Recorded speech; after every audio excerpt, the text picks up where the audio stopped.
మనం గోంగూర పప్పుని చేసుకుందాం. అయితే గోంగూర శుభ్రంగా కడిగేసి ముక్కలుగా కట్ చేసి పెట్టాను. అలానే ఈ పప్పుకు కావాల్సిన పోపు వెల్లుల్లిపాయలు, మెంతులు, ఆవాలు, నెక్స్ట్ ఇంగువ, నెక్స్ట్ ఎండుమిర్చి, కొంచెం కరివేపాకు వేశాను. అయితే ఇందులో ఉల్లిపాయలు, పచ్చిమిరపకాయలు కూడా తరిగి ఉంచేసాను. ఇప్పుడు ముందుగా ఏం చేశానంటే పప్పు చేద్దామనుకుంటున్న ఒక పావుగంట ముందరే ఇలా పప్పుని నానబెట్టి ఉంచేసి తర్వాత ఇలా ఉడకబెడుతున్నాను. ఇవి ఉడికిన తర్వాత కొంచెం ఉడికిన తర్వాత పప్పుని ప్రాసెస్ చెప్తాను ఎలా చేయాలో. ఆనపకాయ, తోటకూర, బీరకాయ, ఆనపకాయ, తోటకూర ఇలాంటి పప్పులైతే ఇలా పప్పు 1/4 ఉడికిన తర్వాత మనం ఈ పప్పులో వేసేసి ఉడకబెట్టేసుకోవచ్చు. కానీ గోంగూర అలా కాదు. గోంగూరని మనం సపరేట్గా ఉడకబెట్టుకొని మాత్రమే పప్పులో యాడ్ చేయాలి. ఎందువల్ల అంటే గోంగూరలో పులుపు ఉంటుంది కాబట్టి ఇంకా పప్పు ఉడకదు. మనం పప్పులో కలిపేస్తే ఇంకా పప్పు ఉడకదు. అందువల్ల ఏం చేయాలంటే వేరే సపరేట్గా ఒక గిన్నె తీసుకున్నాను. నేను గిన్నె తీసుకొని దాంట్లో ఒక 2 టేబుల్ స్పూన్ ఆయిల్ వేసాను.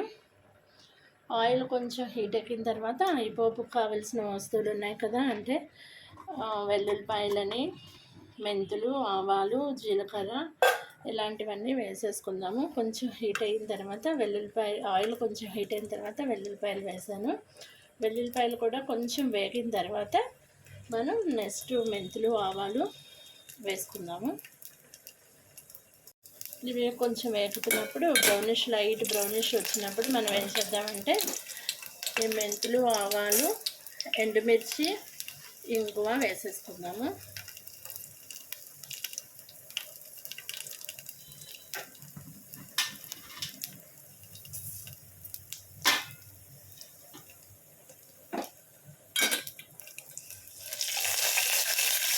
వేసేసుకొని కొంచెం లైట్ బ్రౌనిష్ వచ్చేంత వరకు ఉంచుకుందాం. ఇవి ఉంచిన తర్వాత లైట్ బ్రౌనిష్ వచ్చిన తర్వాత ఏం చేద్దామంటే ఫస్ట్ ఇక్కడ పచ్చిమిర్చిని, ఉల్లిపాయలు కూడా కట్ చేసి పెట్టుకున్నాం కదా, అవి వేయాలి. బ్రౌనిష్ చూసారా, లైట్ బ్రౌనిష్ వచ్చిన తర్వాత ఈ పచ్చిమిర్చిని, ఉల్లిపాయని కట్ చేసి పెట్టుకున్న పచ్చిమిర్చిని, ఉల్లిపాయని కూడా వేసేద్దాము. వేసేసి ఇవి కూడా లైట్ బ్రౌనిష్ వచ్చేంత వరకు కొంచెం స్టవ్ మీద ఇలాగ ఆయిల్లో పోపులో ఉంటే ఇవి కూడా లైట్ బ్రౌనిష్ వస్తాయి. వచ్చిన తర్వాత మనం గోంగూర కూడా వేసేసుకుందాం. కట్ చేసి పెట్టుకున్న గోంగూరను కూడా వేసేద్దాం. చూసారా, ఇలా పోపులో బాగా మగ్గిపోవాలి. ఉల్లిపాయలను, పచ్చిమిర్చి కూడా కొంచెం మగ్గబెట్టేద్దాము. ఇవి మగ్గిన తర్వాత ఇవి కూడా లైట్ బ్రౌనిష్ వచ్చిన తర్వాత మాత్రమే మనం అప్పుడు గోంగూర తీసి ఇందులో వేద్దాము. సో ఇది బాగా మగ్గబెడదాము. ఇందులో అలా మగ్గుతూ ఉంటాయి.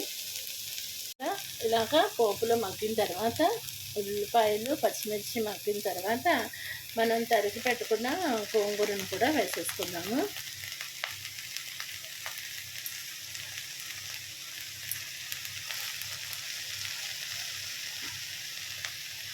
తరిగి పెట్టుకున్న గోంగూరను కూడా వేసేసి దీన్ని కూడా బాగా మగ్గనిద్దాము.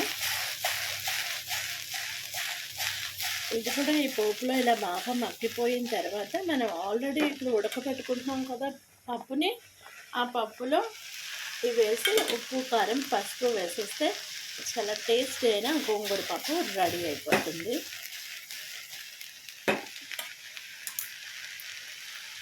చూసారా, ఇది బాగా మగ్గిపోయింది కదా ఆయిల్లో. అంటే మనం పోపులో ఉల్లిపాయ, పచ్చిమిర్చి, నెక్స్ట్ గోంగూర కూడా బాగా మగ్గిపోయింది. ఇప్పుడు మనం స్టవ్ ఆఫ్ చేసేసుకున్నాము. స్టవ్ ఆఫ్ చేసేసుకొని పప్పు ఉడికేంత వరకు వెయిట్ చేద్దాము. మనం పక్క స్టవ్ మీద పప్పు పెట్టుకున్నాం కదా, ఈ పప్పు ఇంకా కొంచెం సేపు ఉడకాలి.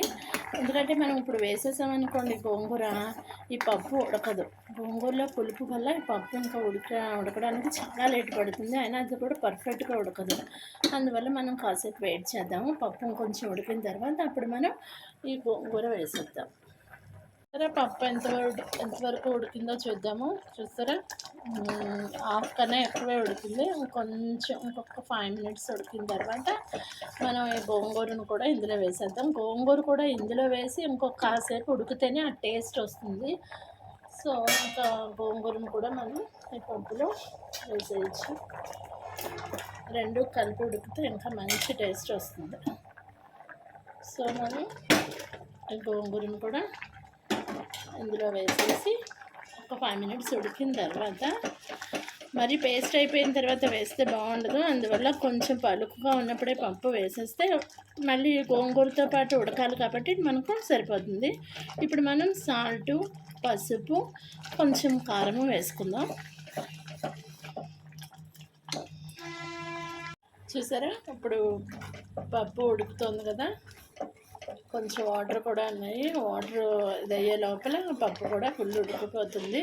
ఇప్పుడు మనం ఒక చిటికెడు పసుపు వేసుకుందాము. అలానే మనం పచ్చిమిర్చి ఒక 2 పచ్చిమిర్చి వేసుకున్నాం కాబట్టి కొంచెం ఎండుకారం కూడా వేసుకున్నాము. నెక్స్ట్ పప్పుకు సరిపోయేంత సాల్ట్ కూడా వేసుకొని ఒకసారి కలిపేసి స్టవ్ ఆఫ్ చేసేస్తే సరిపోతుంది. గోంగూర పప్పు రెడీ అయిపోతుంది. టేస్టీ అయిన గోంగూర పప్పు. ఇంట్రెస్ట్ ఉన్న వాళ్ళు, నేను పోపులో చూసారా గోంగూర వేసినప్పుడు టమాటా కూడా బాగా సన్నగా కట్ చేసి వేసుకున్నా బాగుంటుంది. చాలా టేస్టీగా కూడా ఉంటుంది. చూసారా పప్పు ఎంత బాగుందో. సో చాలా టేస్టీ అయిన గోంగూర పప్పు రెడీ అయిపోయింది. ఉల్లిపాయ ఇంట్రెస్ట్ లేని వాళ్ళు ఉల్లిపాయ మానేయచ్చు. ఉల్లిపాయ ఇంట్రెస్ట్ ఉన్న వాళ్ళు ఇలా ఉల్లిపాయ వేసుకుని తింటే చాలా టేస్టీగా ఉంటుంది గోంగూర పప్పు. మీకు నా వీడియోస్ నచ్చినట్లయితే మీ ఫ్రెండ్స్కి, మీ రిలేటివ్స్కి షేర్ చేయండి. మీ watch time and me subscription కూడా నాకు చాలా important. Please watch my videos, like, share and subscribe to my channel. Thank you.